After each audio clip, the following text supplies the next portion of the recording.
उद्धरतुं भवसागरेण पतितान् जीवान् सदा दुःखितान् दग्रेयो प्रतिमां कृपापरवशश्चैतन्यमूर्तिं परां कैवल्याध्वनिनागदेव प्रवर पान्तपृतो हेन स देवश्चक्रधर शरण्यशरण्यो नान्तो निशम्पातु श्री गोपाल कृष्ण महाराज की। परब्रह्म परमेश्वर अवतार सर्वज्ञ श्री चक्रधर स्वामींच्या असीम कृपेने या ठिकाणी प्रतिवर्षाप्रमाणे श्रीकृष्ण मंदिर 50वा वर्धापन दिन महोत्सव या ठिकाणी संपन्न होतो आहे आणि त्या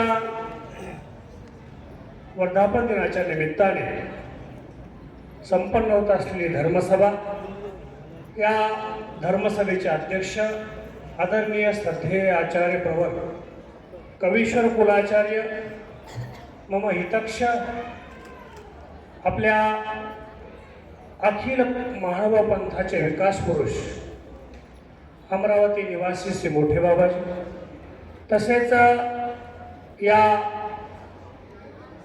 सभेचे कार्याध्यक्ष, संपूर्ण कार्यक्रमाचे कार्याध्यक्ष आदरणीय सध्या आचार्य प्रवर वयोवृद्ध तपोवृद्ध ज्ञानवृद्ध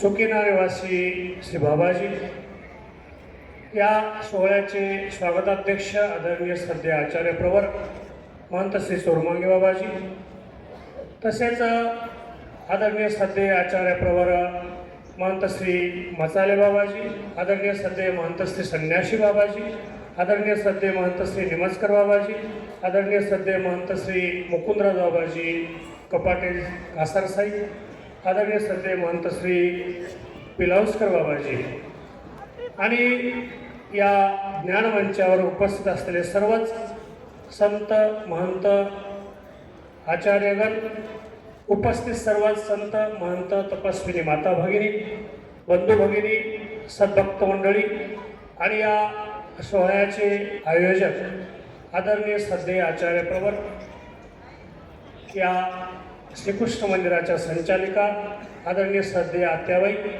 आणि उपस्थित सर्वच संत महंत बंधूंनो, ज्या ज्या वेळेस या ठिकाणी या मंदिराचा वर्धापन दिन असेल किंवा आश्रमाचा वर्धापन दिन असेल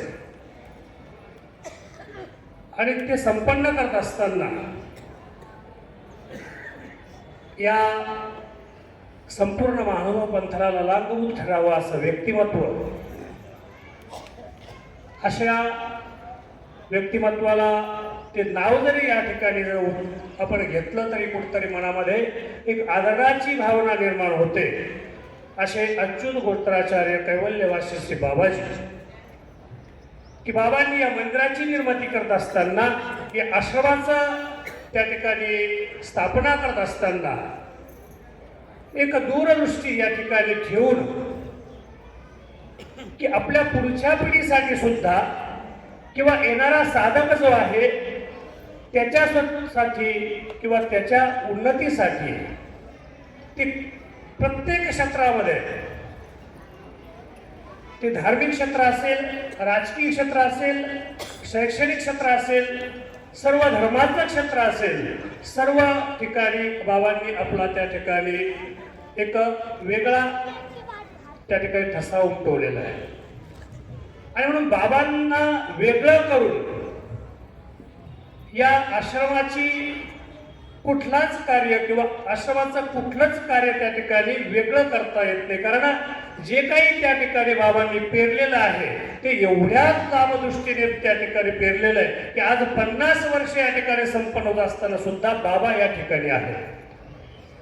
कारण बाबांनी हे पेरलेलं या ठिकाणी, ती दूरदृष्टी तशा प्रकारची होती की मी तर सर्व जाणार आहोत, परंतु माझा प्रत्येक साधक त्या उन्नतीकडे जावा, धर्म उन्नतीकडे जावा, आपल्या आत्मोन्नतीकडे जावा, माझ्या प्रत्येक वास्तविकाने आपल्या धर्मासाठी प्रयत्न करावे, ही बाबांची दृष्टी होती. आणि या अशा दृष्टीच्या माध्यमातून माणूस पाहत असताना, समोर दृष्टी ठेवत असताना बरेच प्रकार असतात बंधूंनो, की काही दृष्ट्या आपल्या हिताच्या असतात आणि काही दृष्ट्या ज्या असतात त्या कुठल्या तरी प्रत्येकाच्या आत्महितासाठी असतात, प्रत्येकाच्या हितवहा त्या ठिकाणी ठरत असतात. बऱ्याच दृष्ट्या आता आपण पाहतो की त्या आपल्या स्वतःच्या हिताच्या असतात. काल परवाच एका ठिकाणी दोन बंधू बसलेले होते, एक मित्र होते, जवळची चांगली त्यांची भरपूर दिवसाची मैत्री होती. दोघं शेजारी शेजारी बसलेले. ते म्हणे आपण काहीच करत नाही आता सध्या, रिकामाच बसलेला आहोत, कारण आता तर काही काम बी नाही आपल्याला, तर काहीतरी केलं पाहिजे आपण.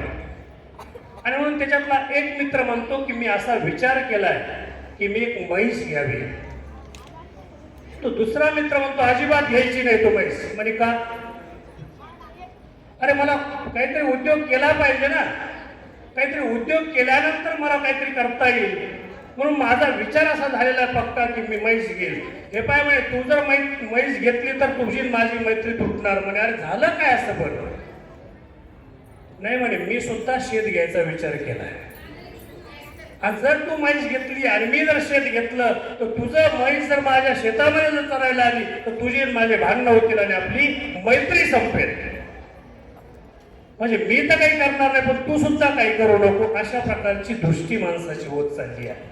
आणि त्यावेळेस जर विचार केला तर इतक्या मागे असताना सुद्धा, इतक्या पूर्व त्या ठिकाणी बाबांनी विचार किती पुढचा केला हे दृष्ट आपल्याला त्या ठिकाणी दिसतं.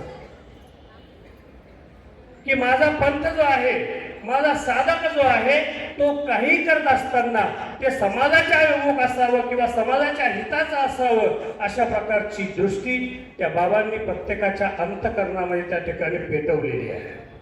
ती ज्योत त्या ठिकाणी प्रज्वलित केली. आणि म्हणून आजपर्यंत सुद्धा बाबा आपल्याला मार्गदर्शक ठरतात. बाबांचं प्रत्येक कार्य आपल्याला कुठेतरी मार्ग दाखवणारं ठरतं. आणि बाबा आजही आपल्यामध्ये असल्याचा भास त्या ठिकाणी होतो. अशा या महाविभूतीला पुन्हा पुन्हा दंडवत करतो. आणि हे कार्य असंच अखंडपणे चालू राहावं अशा या सोहळ्याच्या निमित्ताने सर्वांना शुभेच्छा देतो. आदरणीय श्रद्धेय आचार्य प्रवर आत्यांना परमेश्वराने असंच कार्य करून घेण्याची ताकद द्यावी अशी त्या प्रभूचरणी प्रार्थना करतो. माझे दोन शब्द संपवतो. धन्यवाद.